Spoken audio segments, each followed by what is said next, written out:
K1YNI, K1FL. Go ahead. K1SL and 1YNI. Correct me if I have your call wrong. I'll be honest with you. I'm not quite sure what I'm using for that antenna either. Like I said, this is all brand new to me. Just downloaded the software and did a little bit of reading, and then got online and started playing around. Haven't heard much of anything. You was the first signal that I seen come up on the scope, so I clicked on you. Over. Well,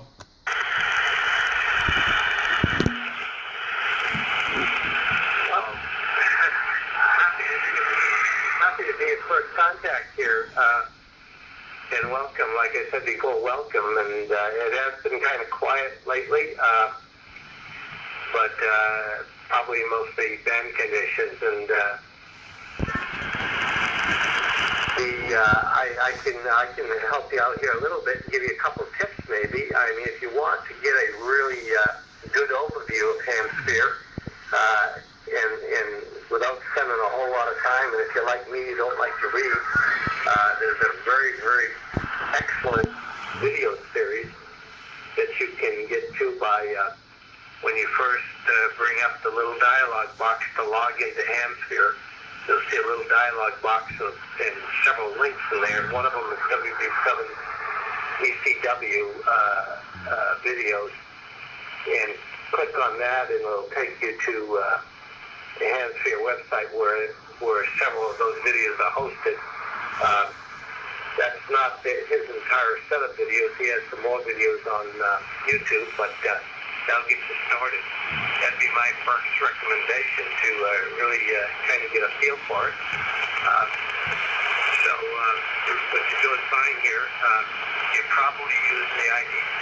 If you haven't purchased any antennas or any modules, you're probably using the standard IDC, which is a vertical that comes with your membership there, or even your trial membership. So that's probably exactly what you're using. And as you get into it, you'll see that you can purchase extra antennas and modules and all kinds of stuff.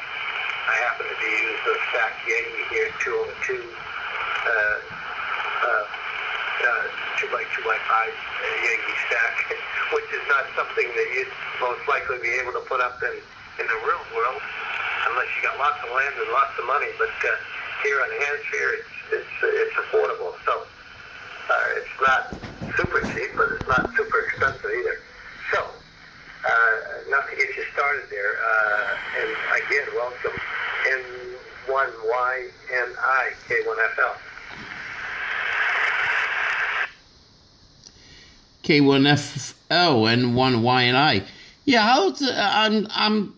I'm trying to figure out how this works. It certainly seems real enough, like actually on the air. Some type of server somewhere, and a software program. What's the how's the whole design of the system work?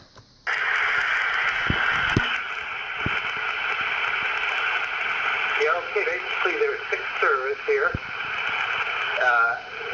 and every time you log in, the system will try to determine the optimum server for you, and the actual signal, there's no RF involved, it goes over the internet here, and it's completely simulated. And if you pay attention to the VOLCAP prediction tools on the internet, you'll see that this matches it very closely. In fact, you can get a free plugin, a free module/plugin, propagation plugin if you go to their website in the shop, and it doesn't cost anything. You download it and install it in your machine, and it gives you the the conditions for each and every band that Hamsphere operates on. And well, that's not quite true. It doesn't do it for 11 meters, but anyway, so that's kind of a fun thing to play with. So it's strictly a simulated signal. It's absolutely phenomenal if you think about it, because everything is simulated The antennas are simulated, like for instance, your vertical doesn't have the, just like in the real world, your vertical doesn't have the same name as my Yagi here, for instance. And it's just like the real world, the antennas are simulated very accurately. And in the band conditions, for instance, the night, 80 meters, etc., the night, just like it does in regular ham bands, and that kind of thing. So as you get more used to it, you'll see that it's a very, very close approximation to the real world. So it's really, if you live in a place where you can't have an antenna, or if you have some physical limitations or even financial limitations, it's a great way to go, actually. So, and even if you don't have any of those and you just want something to play with, like for instance, like yourself, I have my regular ham radio license. I haven't actually operated regular ham radio for about 25 years, but that's because I've lived in areas where really it wasn't practical to put up an antenna. But it really is. It's really fun, and the one downside is it's not a ton of activity, although sometimes it gets very active, and they have contests just like regular ham radio. But sometimes it gets a little quiet. But it's getting better. It's fairly new. It's only like a year and a half old, or maybe 2 now. I'm not sure. So that's enough for now. When I come back, I'll tell you about sending QSL cards and stuff like that. N1Y and K1FL. K1FL, N1Y. Yeah, it sounds interesting. It certainly is definitely real enough. Except the signal to noise ratio is a little better.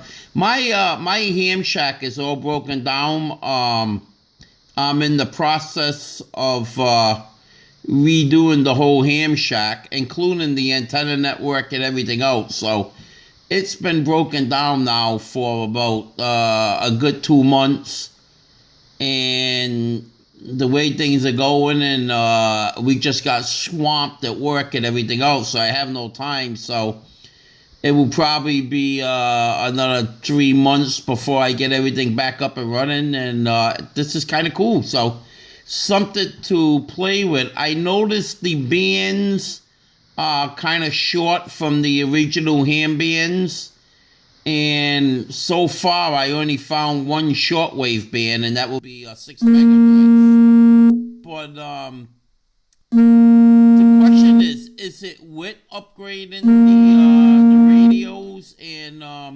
can you increase the band spread to get more bands anyway? Anyhow, over. There's 100 kilohertz on each band. It's a little, from that perspective, it's a little different. And actually, at this point at least, there's no necessity to have them any bigger. I mean, it's very seldom that you get into a situation where there's a ton of QRM where you can't have a hard time. It's not like the regular ham bands from that perspective. And there's a few things that are different. Like for instance, even though you'll find many people that have their ham calls here, such as you and I, you'll hear these calls that have an HS in it, Hotel Sierra, and they begin with a number. In fact, if it's in the United States, it'll begin with a number 2, and then it can have anywhere from 1 to 4 digits at the end. And those people are not licensed hams, but they're very, very good, and many of them are very experienced, and